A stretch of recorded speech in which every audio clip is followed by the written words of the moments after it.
Hello dear, changing the way of learning, मैं रितेश कुमार।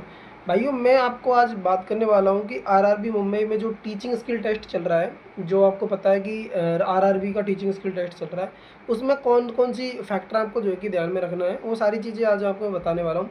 मैंने पिछली वीडियो में बात की थी कि आरआरबी बिलासपुर में कौन कौन सी चीज़ें आपको ध्यान में रखनी है, वो सारी चीज़ें अपन इस बारे में बात करने वाले हैं कि इसमें कौन कौन से फैक्टर रखे गए थे। आज आपको पता है कि आरआरबी मुंबई का जो है कि टीचिंग स्किल टेस्ट था, जो हमारे काफ़ी साथियों से बात हुई है, तो उसके मुताबिक मैं आपको सारी इन्फॉर्मेशन देने वाला हूँ। मैंने सारी चीज़ें लिख ली है, कौन कौन सी चीज़ें जो है कि इस टीचिंग स्किल टेस्ट में जो रखी गई है।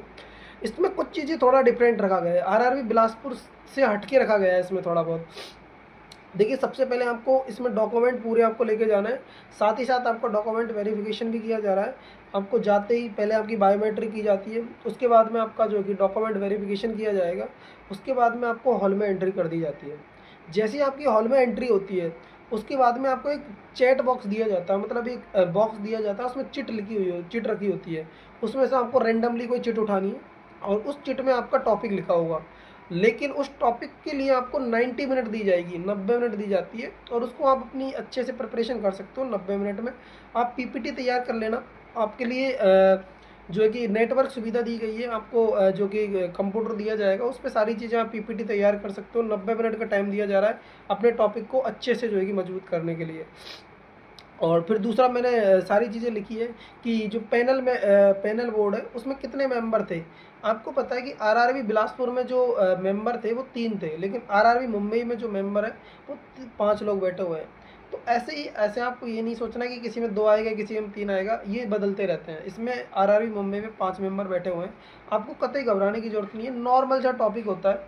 अभी जैसे काफ़ी भाइयों ने बताया कि जो पीआरटी की बात कर रहा हूँ मैं, पीआरटी में जैसे मैथ में उन्होंने जोड़ बाकी गुणा भाग वाले वो टॉपिक दे दिए थे। जैसे कोई क्वेश्चन दे दिया, उसमें जोड़ बाकी गुणा भाग करना था, उसको समझाना था कि कैसे आपको जो भी करना है। ऐसे बच्चों को आप कैसे पढ़ा सकते हो, उसको बस वो बताना था। इंग्लिश में टॉपिक थे वर्ब, प्रिपरेशन, एडवर्ब, ये वगैरह समझानी थी बस नॉर्मली।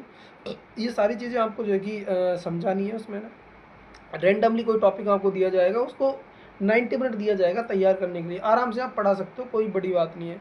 ये सारी चीज़ें आपको रखना है। और दूसरी बात, सबसे मेन इंपॉर्टेंट चीज़ है, आपका कम्युनिकेशन स्किल सबसे अच्छी होनी चाहिए। इसमें कोई बड़ी बात नहीं है, बहुत ही सिंपल है भाई, बहुत ही सिंपल है। मतलब आपकी अगर कम्युनिकेशन स्किल अच्छी है ना, तो आप बिल्कुल इंटरव्यू पास कर जाओगे, बहुत कोई बड़ी बात नहीं है। और साथ ही साथ आपका डॉक्यूमेंट वेरिफिकेशन भी है, तो आप अपना डॉक्यूमेंट साथ में लेके जाना। So thank you, have a nice day.